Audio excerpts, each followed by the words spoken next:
So in, I think it was April this year in 2025, I, not officially, but I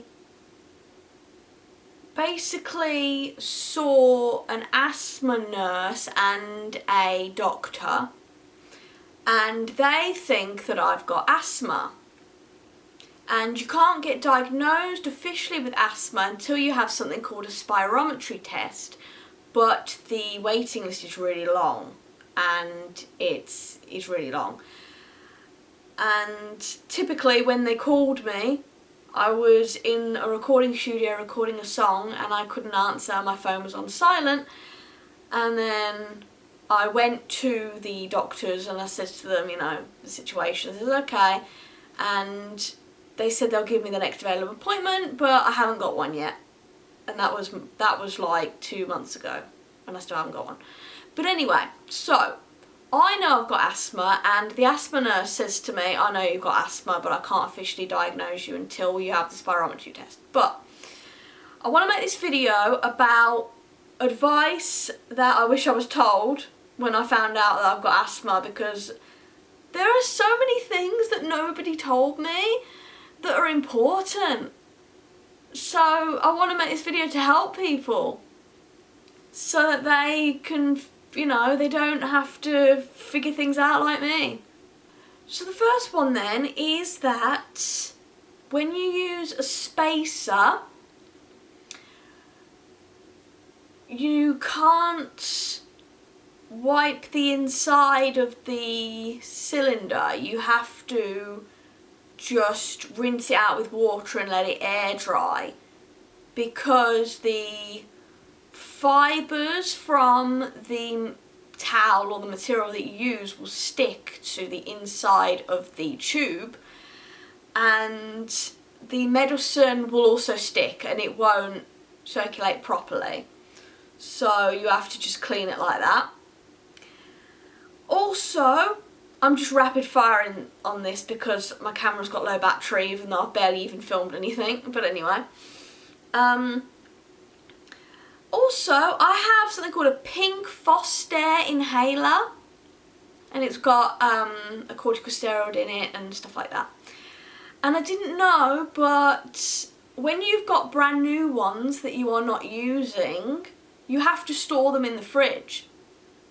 Like, if you've got one that you're using on a daily basis that's already been, you know, you've already used it and everything, you don't have to keep it in the fridge.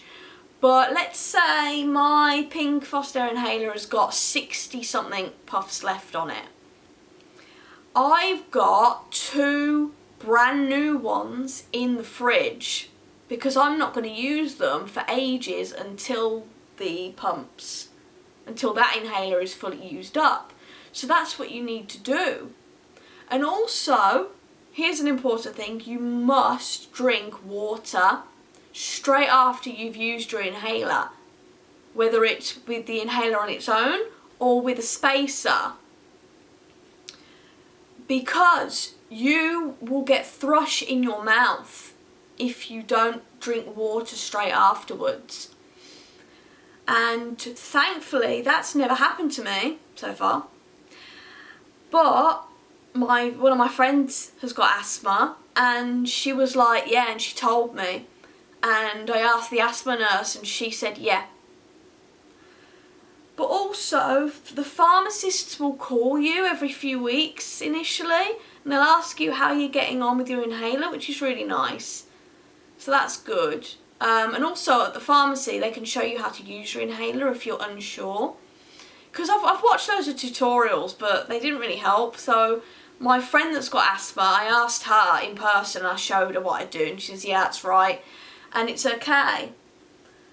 But yeah, also, when I went to London in June 2025, because of the pollution and because it was hot outside, I had a really bad asthma attack. So please be aware that when you're in built up polluted areas and it's really warm, you know, make sure that you've not just got your pink inhaler if that's what you have, but also the blue Salamol reliever as inhaler as well, because you'll need the both, because I needed the both. But yeah, that's just a really quick video. If any of you guys have asthma and you want to drop any advice in the comments below, please do so. My camera battery's running out and I'm really annoyed about it, so I'm going to charge it and change it over. But anyway, thank you, and I'll see you in another video. Also, if there's any advice I've forgotten, I'll leave it in the description part. Thanks. Bye.